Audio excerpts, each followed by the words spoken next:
Bonjour. Dans cette vidéo je vais vous dévoiler les 9 pièges à éviter une fois largué, mais avant tout je vais répondre à la question que tout le monde se pose après une rupture. Combien de temps faut-il pour oublier son ex? Nous avons demandé à Jacqueline Joux qui est une experte en relations, auteure et thérapeute en TCC. Cela prend 6 mois? 1 an? Est-il possible de dire? Non, désolé. Il s'agit tellement de modèles d'attachement et de la façon dont vous êtes devenu abandonné en tant qu'enfant. Si vous avez une connexion non sécurisée, il faut plus de temps pour oublier une personne, car vous devez alors renforcer la confiance et réapprendre à faire confiance à une autre personne. Il s'agit également de savoir à quel point vous étiez émotionnellement proche de votre partenaire, à quel point la relation était loin et comment elle s'est terminée. Se gratter après avoir été laissé est donc un processus qui peut prendre du temps, mais il y a des écueils qui peuvent être évités pour rendre le processus un peu plus facile. En voici quelques-uns. 9 pièges à éviter une fois largué. Piège 1, vous gardez espoir. Un piège extrêmement commun dans lequel tomber. L'espoir est la dernière chose qui en abandonne, il fait généralement chaud. Mais que faire si l'espoir refuse de vous abandonner, alors qu'il devrait s'éteindre définitivement? Nous sommes dans la phase de déni, qui est l'étape après le choc. Si vous ne pouvez pas surmonter cela avec espoir et passer à l'acceptation, je dis généralement, donnez-lui une dernière chance et dites ce que vous voulez et voulez une fois pour toutes. Alors vous avez fait ce que vous pouvez. Si vous n'avez pas senti que vous avez fait tout ce que vous pouvez, l'espoir ne vous abandonnera pas. Certains s'accrochent à l'espoir plus que d'autres, et cela dépend beaucoup de la manière de gérer l'abandon et l'angoisse de séparation, explique Jacqueline Joux. Mais si vous êtes bloqué alors que vous avez fait tout ce que vous pouvez, il existe des moyens de passer à autre chose. Bien qu'il accepte, il faut commencer à chercher d'autres alternatives, forcez-vous et rencontrez de nouvelles personnes ou allez à un rendez-vous. Si vous ne le faites jamais, il vous faudra encore plus de temps pour vous remettre de votre ex. Parfois, cela fonctionne en fait pour remplacer le désir de quelqu'un par une nouvelle rencontre qui évoque des émotions positives en soi. Piège 2, vous avez de vos nouvelles et voulez être vu. Vous avez été largué, mais vous ne pouvez toujours pas arrêter d'envoyer des SMS, d'appeler ou de demander à vous rencontrer. Si vous voulez un bon conseil psychologique qui fait regretter l'autre personne, ce n'est pas pour essayer de l'influencer. Laissez la personne seule. Plus on chasse, plus l'ex évoque le sentiment d'évasion et il se sentira juste à l'étroit. Le mieux est de reculer. Si l'ex regrette, ce qui peut arriver, c'est peut-être parce que la personne a commencé à trop longtemps quand vous êtes resté à l'écart parce qu'elle ne réalise alors ce qu'elle a perdu. Parfois, il est judicieux de garder vos nerfs sous contrôle. Piège 3, vous pensez, c'est vous. C'est un cliché tellement édulcoré dans un contexte de bricolage qu'il ne devrait guère être utilisé. Bien sûr, je parle de la phrase « c'est pas toi, c'est moi ». Mais souvent, il est difficile de ne pas penser que vous auriez pu faire quelque chose pour empêcher la rupture, ou peut-être quelque chose que vous auriez pu changer avec vous-même pour que la personne le regrette. Si je fais juste ci ou ci. Si une personne ne vous choisit pas pour qui vous êtes et pour vos qualités, ce n'est quand même pas une personne avec qui vous devriez vouloir être. Comprenez votre estime de vous-même. Nous ne pouvons pas nous adapter, ce n'est pas une bonne relation. Mais bien sûr, il y a des moments où il peut être bon de réfléchir à son propre comportement. Si vous avez un comportement très destructeur, par exemple si vous avez été très jaloux, alors vous pouvez prendre le penseur au sérieux. Alors il peut y avoir un but à penser, je devrais travailler avec ma jalousie. Cela ne fera peut-être pas grand-chose pour votre ancienne relation, mais vous pouvez vous développer en tant que personne et cela peut conduire à de meilleures relations à l'avenir. Piège 4, vous lisez d'anciens SMS. Encore et encore. Peut-être pour rechercher des signes indiquant que tout s'est mal passé, peut-être juste pour vous tourmenter en lisant à quel point il a dit qu'il vous aimait. Ensuite, tu ne fais que renforcer l'abstinence, c'est comme finir dans une addiction, à chaque fois que tu entres en contact avec ce qui te manque, le cerveau va vouloir chercher le boost de dopamine qu'il a donné. Les mêmes substances sont activées dans l'addiction comme dans l'amour. Lorsque nous parcourons d'anciens messages textes, nous cherchons des récompenses que nous n'obtenons pas vraiment, et alors seul le destructeur est renforcé et cela renforce également l'anxiété. Elle continue. Vous pouvez l'assimiler à une situation où nous demandons à un alcoolique, qui travaille pour se débarrasser de sa dépendance, de s'asseoir avec une bouteille de vin devant lui au dîner tous les soirs.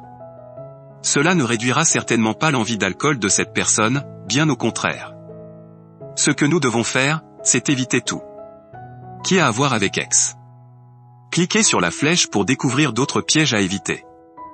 Piège 5, vous regardez des photos et embellissez vos souvenirs. Vous parcourez Instagram et d'anciens albums photos et vous vous souvenez de tous les bons moments. Vous ne pouvez pas vous souvenir d'un mauvais moment. Tu étais si bien. Ceci malgré le fait que vous sachiez qu'il y avait des lacunes dans la relation, avant que vous ne soyez largué, il est vrai que l'on se souvient plus facilement des souvenirs émotionnels positifs que des souvenirs négatifs.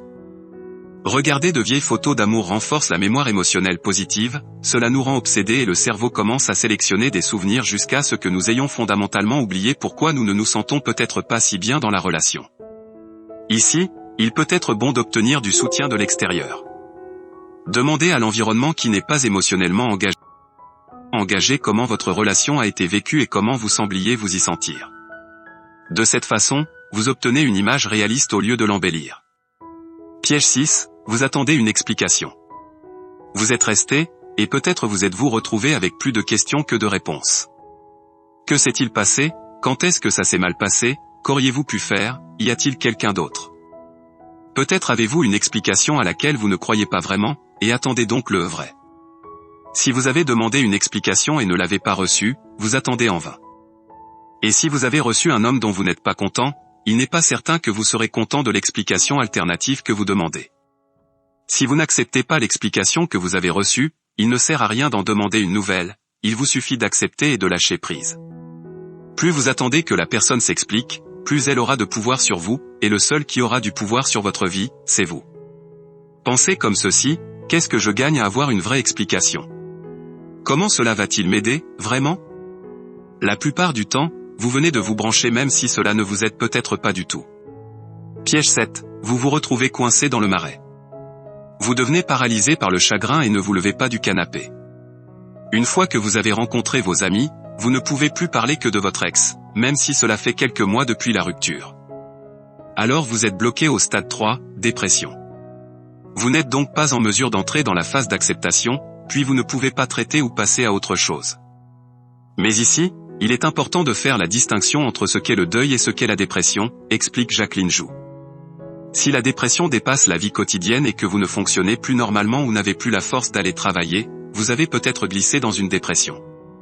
Quand il s'agit de deuil, il monte et descend plus, certains jours vous vous sentez bien, certains jours sont des trous noirs, un jour vous avez peut-être pleuré pendant 1 heure et le lendemain pendant 5 minutes. C'est tout à fait normal et cela s'améliorera avec le temps.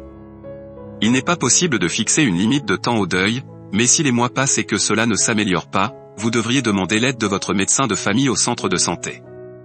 Certaines personnes ne pensent pas que vous pouvez demander des soins pour un chagrin d'amour, mais vous le pouvez. Piège 8, vous agissez avec colère. Vous êtes énervé et commencez à parler de merde et à calomnier votre ex, et vous pourriez même envoyer 1 ou 2 SMS de colère en état d'ébriété. Il s'agit d'une stratégie de survie typique, le système d'évasion et de combat s'est déclenché.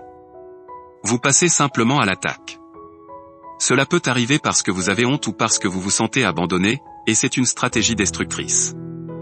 La colère est rarement une émotion primaire, elle est secondaire, si nous ressentons de la honte, nous exprimons de la colère, et si nous nous sentons abandonnés, nous exprimons de la colère.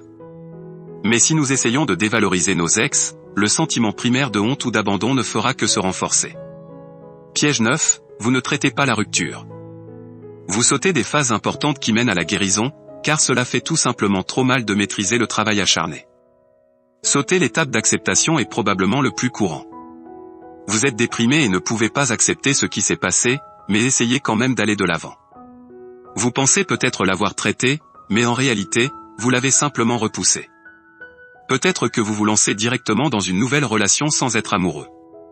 La chose classique est que vous vous fâchez tellement que vous choisissez un nouveau partenaire pour rendre l'ex jaloux et ensuite vous restez dans cette relation. Ça va juste être destructeur. Lire aussi, comment procéder après une séparation difficile. Ici, vous devez vous entendre, demandez-vous si vous avez vraiment accepté et traité la rupture.